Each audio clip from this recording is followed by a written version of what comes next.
Today I'll be trying out my first pair of Hoka One One shoes, the Clifton 8. I have pretty much been running in Nike and Adidas, and it's about time I got my feet into some Hokas. Let's see how the Clifton 8 performed on my first run with them.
Great morning run. I did an 11-mile up-tempo long run. Total time was 1 hour, 49 minutes, and 22 seconds with a distance of 11.01 miles. Average pace, 9 minutes and 56 seconds. Average heart rate was 162 beats per minute, and average cadence was 175 steps per minute. As the run progressed, I did try to pick up the pace a little bit just to see how the Hoka Clifton 8 performed. I made the mistake of judging a book by its cover.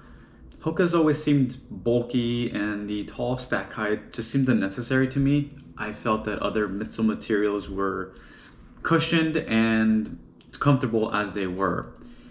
Fast forward a few years, and it seems that everyone has a max cushion shoes these days, and I understand why Hoka set the trend. The Clifton 8 was one of the most enjoyable rides I have ever had underfoot. Starting off with the specs, the Clifton 8 has a light EVA midsole with an early stage meta rocker. The rubber on the outsole has been slightly updated from the Clifton 7, and it has a breathable mesh upper and a gusseted tongue. Hoka claims that the midsole is 15% lighter than the Clifton 7, and it has a stated weight of 8.9 ounces for a men's size 9 and 7.6 ounces for a women's size 8. In my size 8.5, it does come in at around 8.4 ounces. The Clifton 8 has a 5mm drop with a stack height of 29mm in the heel and 24mm in the forefoot. According to Hoka's website, it has a spring measurement of 34 by 22mm and a midsole volume of 655 centimeters cubed.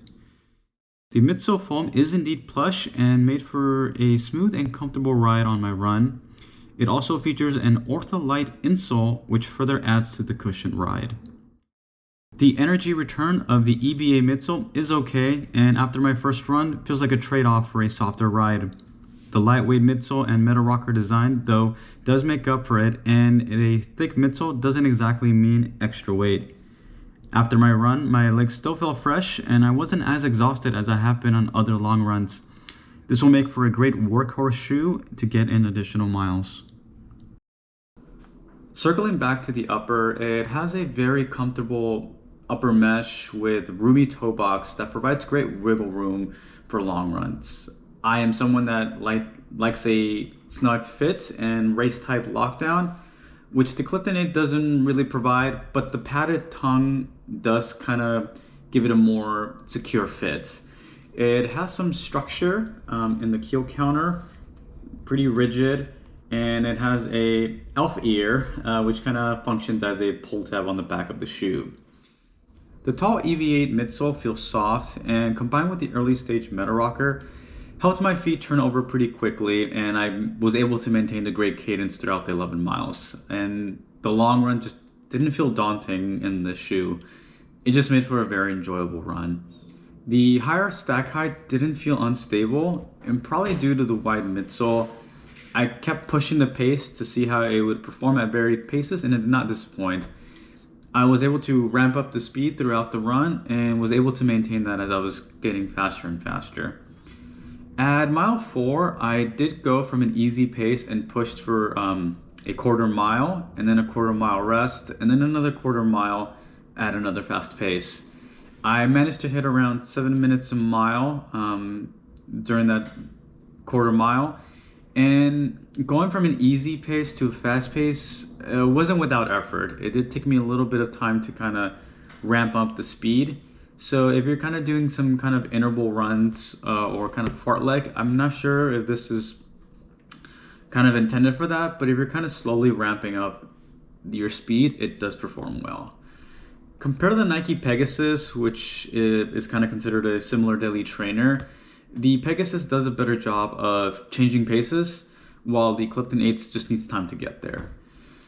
The midsole isn't as responsive as Nike's React foam either. That said, I feel this shoe was designed for more easy paces, daily runs and long runs, and I think it excels to React foam. My other long run shoe is the Nike Vomero 14, which is a great shoe. However, it is considerably heavier and does feel bulkier. I think the Clifton's lightweight is a very strong point for your easy days and long runs. The outsole rubber pattern has been updated, and I think they added rubber in the ideal areas where I tend to strike. They kind of provided an additional rubber right here and towards the back of the heel area, and I think that's really great for me, and it should add to some additional durability on the outsole. I ran over some wet roads and had a great grip throughout the run. I never felt unstable at any point during the run. I'm trying to think of some cons, and just based off my first run, very few come to mind. The lockdown was great, but I think it's more of a personal preference where I do like a snug race type feel. But that said, I didn't feel my toes swimming around in the shoe. I ran really early this morning, and so I can't speak to how breathable this upper actually is, but I think it'll fare pretty well. My only area of concern is going to be that additional padding on the tongue, and so I just hope it doesn't really heat up the shoe. And finally, perhaps the most minor thing is that the midsole isn't entirely black. It would have enjoyed an all black midsole. It looks like a little more charcoal. Again, that's just because I do like black and do like all black shoes. This shoe retails at $130, and with every new release, the previous version can be found on sale, and I've often seen the Clifton 7 at around $100.